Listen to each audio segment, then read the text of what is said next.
Bonjour amis éco-volontaires. Comme vous le voyez, je reviens tout juste de ma baignade quotidienne. Le gros avantage de faire son éco-volontariat en Croatie, c'est vraiment génial. Et surtout, j'ai le bonheur, le grand bonheur de voir les dauphins en mer.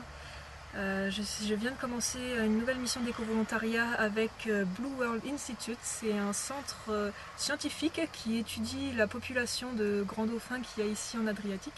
C'est une population sédentaire qui reste dans l'archipel ici entre l'île de Cres et de Losigny. Et aujourd'hui, je voulais vous parler de ma première sortie en mer que j'ai fait hier avec les scientifiques du centre.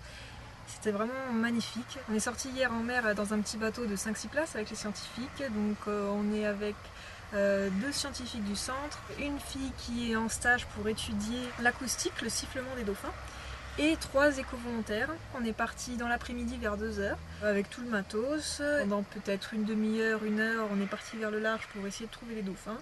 À ce moment-là, y a tout le monde qui scrute l'horizon. Pas facile à les trouver. Hein. La moindre petite vaguelette, on peut avoir l'impression que c'est des dauphins. C'est sûr que moi, j'ai pas trop l'habitude. J'ai plutôt de l'expérience à trouver des baleines, mais trouver des dauphins, pas trop l'habitude. Mais heureusement, les scientifiques du centre, dès qu'il y a des dauphins, ils le voient direct. Ils ont tout de suite trouvé le groupe assez facilement, de loin, aux jumelles. On s'est rapprochés et pendant bien 1 heure ou 2, on les a suivis. Le temps d'arriver à photographier tous les dauphins du groupe. Alors au départ, c'était un groupe de 5 dauphins. Ils étaient en transit, en train de voyager sans s'arrêter. Et plus tard, ils ont rejoint un autre groupe d'environ 5 dauphins. Donc au final, on a bien vu une quinzaine de dauphins. Je ne sais pas précisément. Mais les scientifiques, eux, précisément, ils savent. Hein, et ils ont dû photographier chacun d'entre eux en essayant de se focaliser sur les ailerons parce qu'en fait, ils font de la photo-identification. Le but, c'est d'identifier chaque individu de dauphin et de pouvoir les retrouver à chaque sortie et pour pouvoir savoir où ils vont, s'ils sont résidents, s'ils sont tout le temps avec les mêmes individus, enfin voilà, faire ce genre d'études. Ils arrivent à les reconnaître direct. Moi, j'ai déjà du mal à les voir et avoir le temps de prendre une photo, que eux, ils arrivent déjà à repérer quel individu c'est en fonction de la forme de leur aileron, donc c'est assez impressionnant. Et enfin, c'était vraiment des moments magiques de voir ces dauphins tout près sortir de l'eau juste à côté du bateau. C'était vraiment, vraiment magique. On a vu même des groupes mère-petit. Pendant bien 2 heures, on les a suivis, on est resté auprès d'eux. Bon, bien sûr, il y a une technique d'approche pour être le moins intrusif possible. Ne pas leur couper la route, rester à une certaine distance.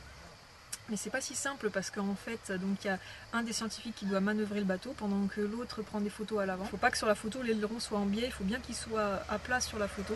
Donc il faut se positionner et il faut prendre une photo de chaque côté de l'aileron. Surtout pour les nouveaux individus. Pour les anciens, ils ont déjà des photos normalement des 2 côtés, mais ils doivent reprendre des photos régulièrement, au moins chaque année, pour suivre l'évolution des cicatrices, parce qu'au fur et à mesure du temps, au fil du temps, l'aileron des dauphins se modifie. Il y aura de plus en plus de cicatrices qui vont se former et c'est les cicatrices qui permettent de reconnaître chaque dauphin qui vont avoir chacun des cicatrices différentes sur leur aileron.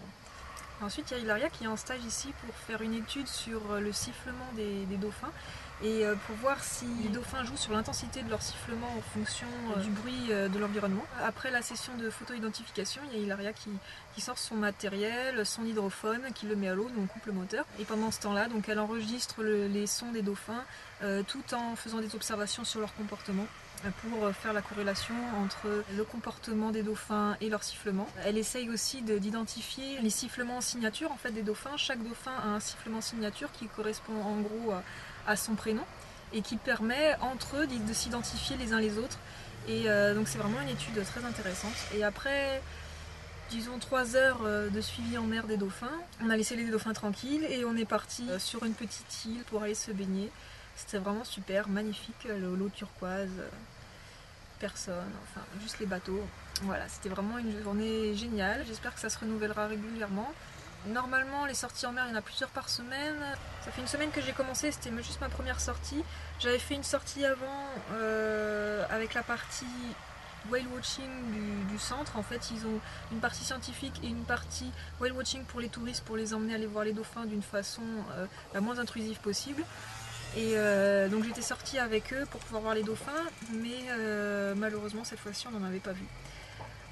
Donc hier c'était vraiment ma première rencontre avec les grands dauphins et c'était vraiment une rencontre magnifique. Voilà, j'espère que cette vidéo vous aura plu et moi je vous dis à bientôt pour d'autres vidéos et d'autres aventures. Ciao ciao!